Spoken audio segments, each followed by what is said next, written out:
12 misterios de papas en el Vaticano, aún sin resolver. A lo largo de su historia de 2000 años, la Iglesia Católica Romana ha pasado por dramáticas épocas. Primero sufrió persecuciones durante el Imperio Romano, que terminaron con miles de cristianos martirizados, muchos de los cuales alcanzaron la gloria de los altares. Una vez consolidada como religión dominante en Occidente y ya bien avanzada la Edad Media, el catolicismo vivió un periodo donde muchas personas llegaron al Vaticano solo hambrientas de poder, durante el cual se produjo el célebre juicio a un cadáver de un papa. Entre 756 y 1870, transcurrieron más de 1100 años en los que la Iglesia, a través de los estados pontificios, se erigió como poder secular, sin abandonar su condición de poder divino. ¿Por qué es muy sospechosa y se han hecho muchas teorías de conspiración de la muerte del Papa Juan Pablo I, tras solo 33 días de reinado?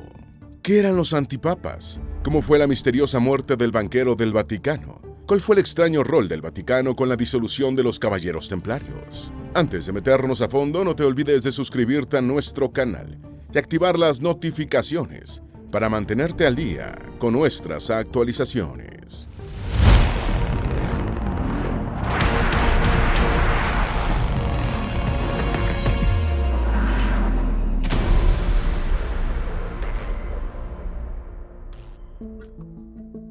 Número 1. El misterio de la muerte de Juan Pablo I. Juan Pablo I ejerció como jefe supremo de la Iglesia Católica durante solo 33 días, entre agosto y septiembre del año 1978, y su fallecimiento a los 65 años de edad desató una serie de teorías conspirativas, alimentadas por las discrepancias del Vaticano sobre las circunstancias que rodearon el deceso, oficialmente atribuido a un infarto. Entre estas discrepancias de la Santa Sede estuvieron declaraciones imprecisas sobre quién encontró muerto al Papa antes del amanecer del 29 de septiembre de 1978, qué había estado leyendo y si se podría realizar una autopsia, cuándo y dónde. Algunos teóricos de las conspiraciones relacionaron la muerte de Juan Pablo I con la figura del obispo vestido de blanco, que se dice que vieron los niños portugueses, Lucía Santos y Jacinta y Francisco Marto, cuando informaron de sus avistamientos de la Virgen de Fátima en el año de 1917. Posiblemente la teoría conspiratoria más conocida sobre la muerte del Papa es la difundida por el autor británico David Jalop en su libro de 1984, En el nombre de Dios, en el que sostiene que Juan Pablo I había estado en peligro potencial por la corrupción en el Instituto para las Obras de Religión, más conocido como Banco del Vaticano. El Banco de la Santa Sede detentaba un importante paquete accionario del Banco Ambrosiano por varios cientos de millones de dólares. Esta institución bancaria finalmente quebró en 1982, ocasionando fuertes pérdidas al Vaticano. Otras teorías conspirativas.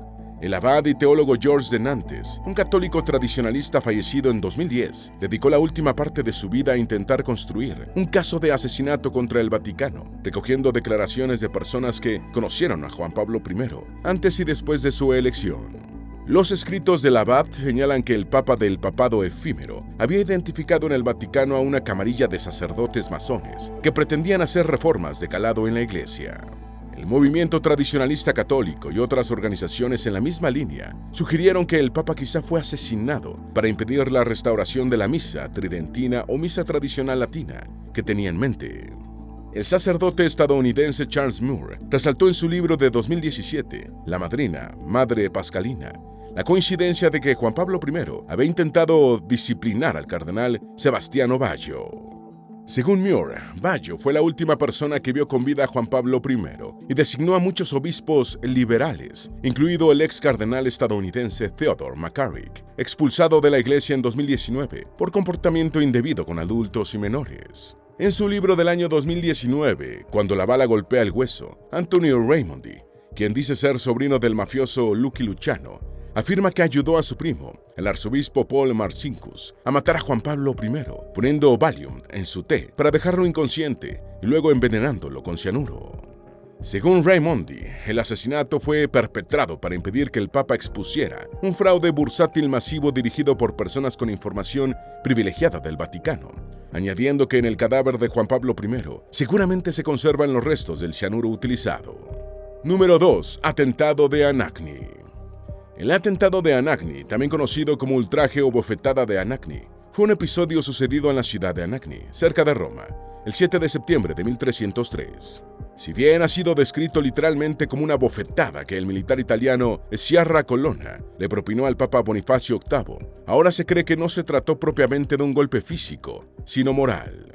Dante trató poéticamente el suceso en el canto 20 de la sección Purgatorio de la Divina Comedia, escribiendo: para que menos se vea el mal futuro y pasado, veo a Anagni entrar la flor de lis, y en su vicario quedar Cristo encarcelado. Véolo ser de nuevo burlado.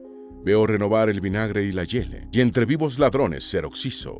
El episodio se produjo en medio del choque entre el absolutismo del rey Felipe IV de Francia, el mismo que pocos años después exterminara a los caballeros templarios, que no admitía ningún poder exterior a su voluntad, y la doctrina teocrática de Bonifacio VIII, quien defendía la soberanía papal sobre todos los hombres, incluyendo los reyes.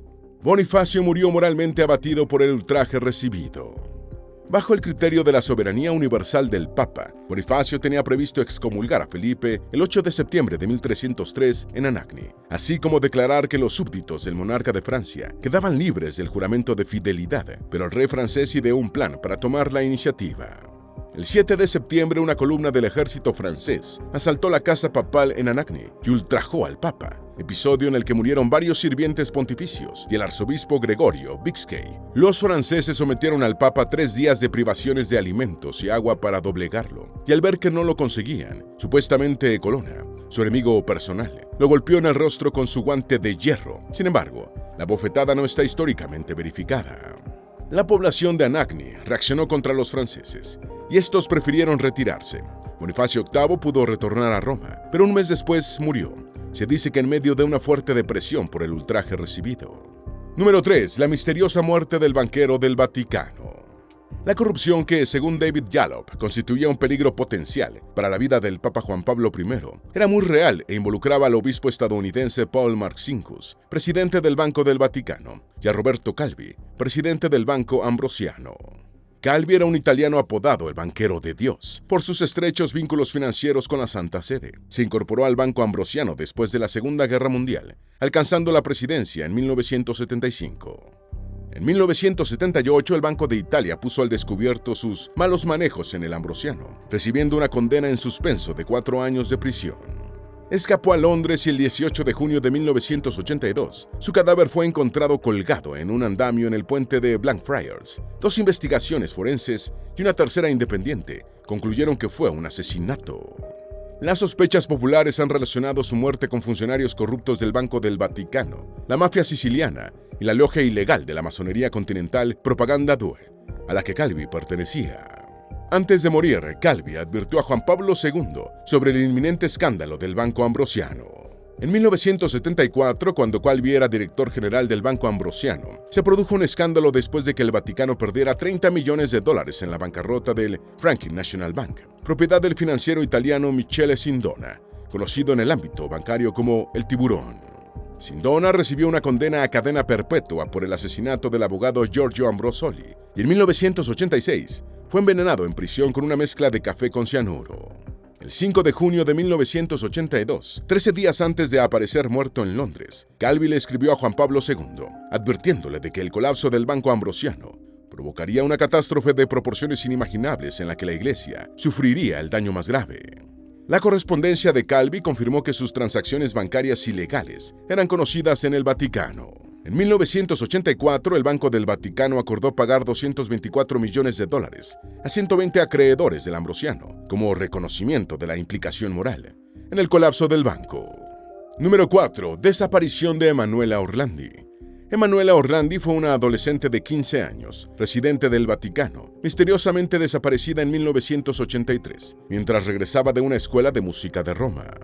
Emanuela era hija de Ercole Orlandi, un empleado laico de la Casa Papal, y vivía dentro de la Ciudad del Vaticano junto con su padre, madre y hermanos. Su desaparición ganó resonancia mundial cuando Juan Pablo II hizo un llamamiento público para que fuera liberada, después de que una organización terrorista anónima afirmara tenerla secuestrada, exigiendo la liberación de Mehmet Ali Akka, el turco que había intentado asesinar al Papa 2 años antes, para dejarla en libertad.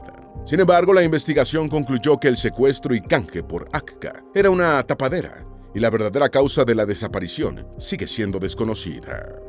La adolescente cursaba el segundo año de secundaria en Roma, y aunque el año escolar había terminado, seguía recibiendo clases de flauta 3 veces por semana en la Escuela de Música Tommaso Ludovico da Vittoria, relacionada con el Pontificio Instituto de Música Sacra.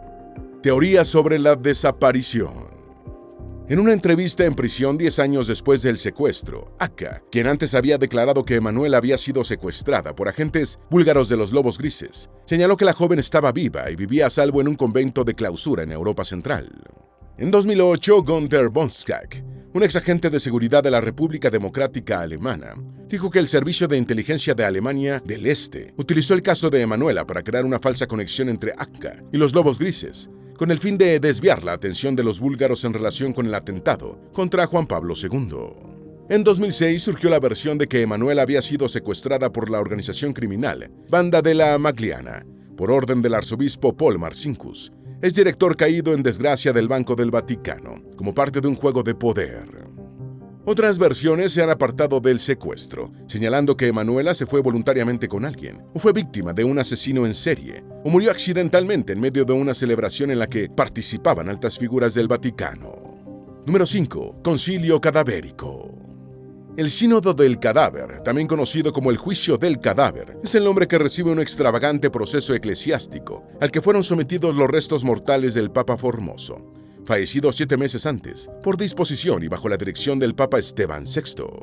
El juicio al cuerpo sin vida de Formoso fue realizado en enero del año 897, en la Basílica de San Juan de Letrán, en Roma, durante un periodo después conocido como el Siglo Oscuro de la Iglesia. Esteban VI había sucedido a Bonifacio VI, a su vez sucesor de Formoso, e hizo exhumar el cadáver de este para someterlo a juicio en una corte papal. El enjuiciado, quien obviamente no podía defenderse porque llevaba 7 meses muerto, fue acusado de perjurio, de haber sido electo papa de manera ilegal y de presidir ilegalmente varias diócesis simultáneamente. Terminada la macabra parodia, Formoso fue declarado culpable y su papado resultó anulado retroactivamente. Esteban VI mutiló la mano de Formoso. En general, se presume que el Sínodo del Cadáver tuvo motivaciones políticas por los entretelones de las relaciones de los papas con los gobernantes del Sacro Imperio Romano Germánico. Esteban VI hizo sentar el cadáver de Formoso en un trono, con sus vestimentas papales, y nombró a un diácono de su confianza para que hablara en nombre del muerto.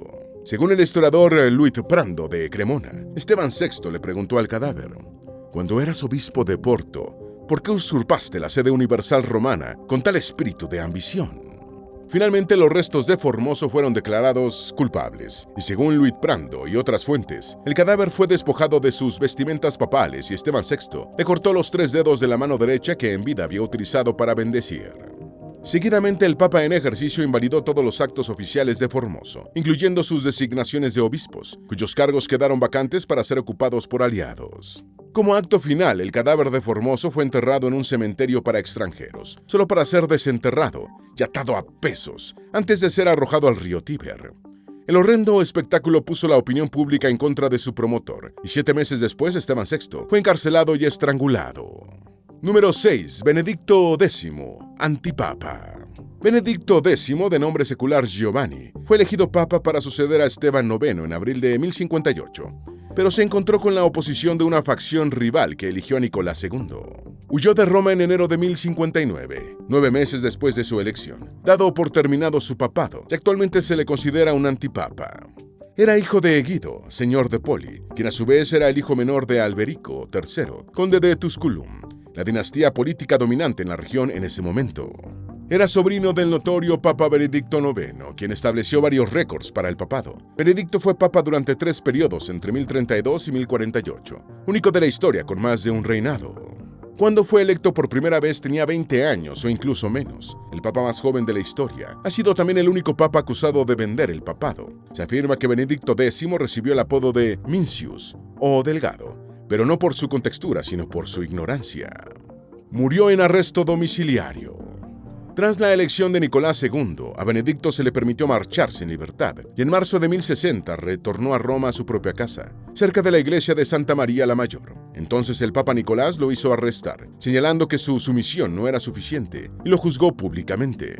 Entre lamentaciones y lágrimas, Benedicto alegó que había sido obligado a asumir el papado y lo sometieron a la humillación de tener que leer el veredicto en su contra, en el que fue despojado de todos sus títulos, incluyendo sus ordenaciones como sacerdote y obispo. Fue sentenciado además a un arresto domiciliario en la casa de huéspedes, anexa a la Basílica de Santa Inés, extramuros. Murió, todavía en prisión domiciliaria, durante el papado de Gregorio VII, en algún momento entre los años 1073 y 1080. Su amigo, el arcipreste Cepus, visitó al Papa Gregorio VII para informarle de la muerte y de las ceremonias con las que lo habían enterrado. Se afirma que Gregorio estalló en llanto, diciendo que las honras funerarias no habían sido suficientes y ordenando unos funerales con honores pontificios, que se cumplieron, siendo enterrado con solemnidad papal en la Basílica de Santa Inés. Número 7. ¿Qué eran los antipapas? Un antipapa es una persona que afirma ser el líder de la Iglesia Católica Romana y el obispo de Roma, en oposición al papa legítimamente elegido. Entre el siglo III y mediados del siglo XV hubo 40 antipapas, casi siempre apoyados por facciones dentro de la propia Iglesia y por gobernantes seculares. A veces era difícil distinguir al papa del antipapa, como ocurrió en el caso de León VIII y Benedicto V. León VIII se declaró papa durante 2 periodos en el siglo X, pero la Iglesia lo reconoce como el pontífice legítimo en el segundo, y como antipapa en el primero, en beneficio de Benedicto V. Hipólito de Roma, fallecido en el año 235, es generalmente considerado el primer antipapa, tras encabezar un grupo dentro de la Iglesia en Roma contra el Papa Calixto I. Hipólito se reconcilió con el Papa Ponciano, segundo sucesor de Calixto I, y tanto él como Ponciano son reconocidos como santos por la Iglesia Católica, con una festividad compartida el 13 de agosto. Esta disputa mantiene cierto misterio, ya que Hipólito no se refirió a sí mismo como obispo de Roma en ninguno de los textos que se le atribuyen. Durante el cisma de Occidente llegó a haber hasta un papa y 2 antipapas al mismo tiempo. El periodo de mayor proliferación de antipapas fue entre los siglos XI y XII, durante los frecuentes enfrentamientos entre el Vaticano y los emperadores del Sacro Imperio Romano Germánico.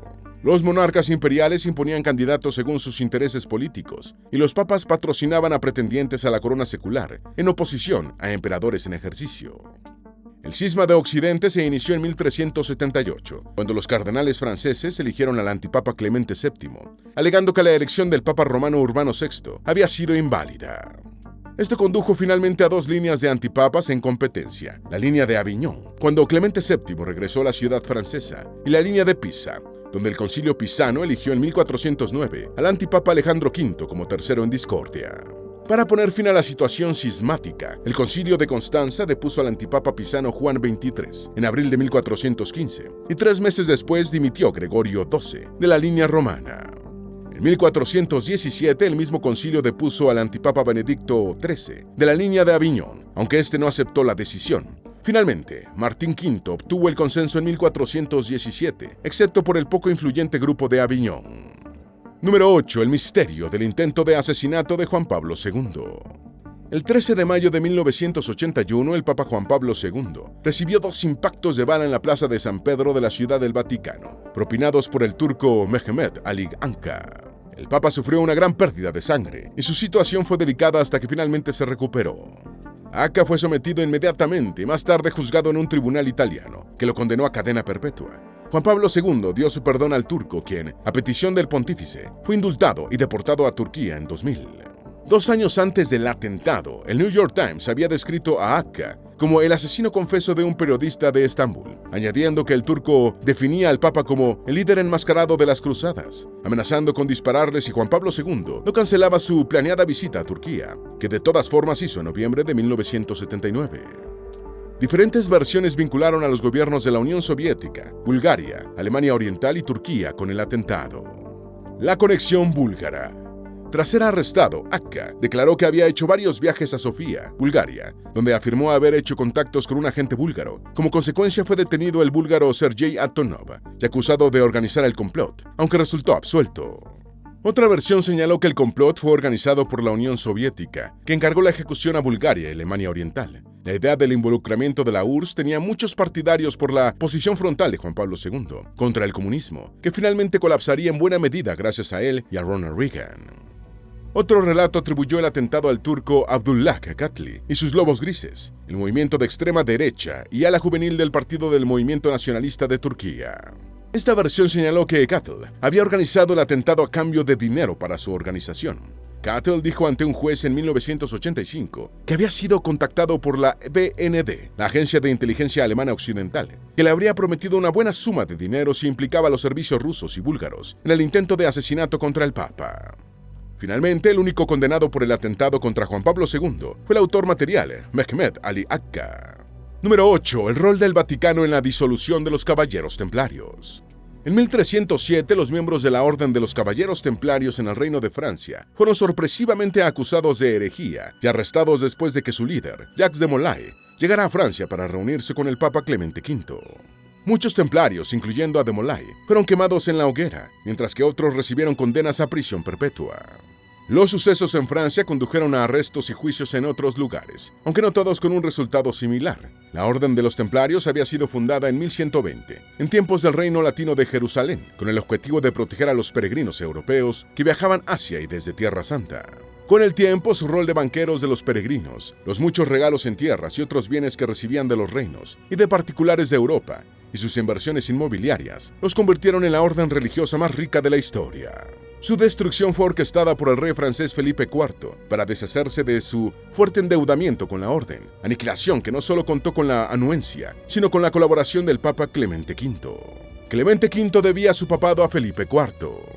El 13 de octubre de 1307, los soldados del rey Felipe IV arrestaron a todos los templarios que encontraron en Francia. El Papa Clemente V inicialmente se mostró indignado porque el rey de Francia había actuado sin su consentimiento y sin ni siquiera informarle.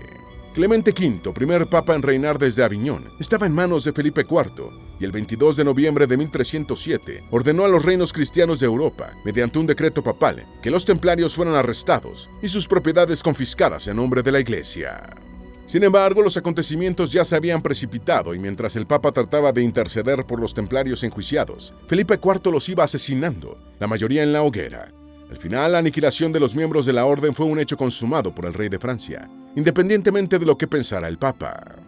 Número 10. Juan Pablo II no reveló todo el tercer secreto de Fátima.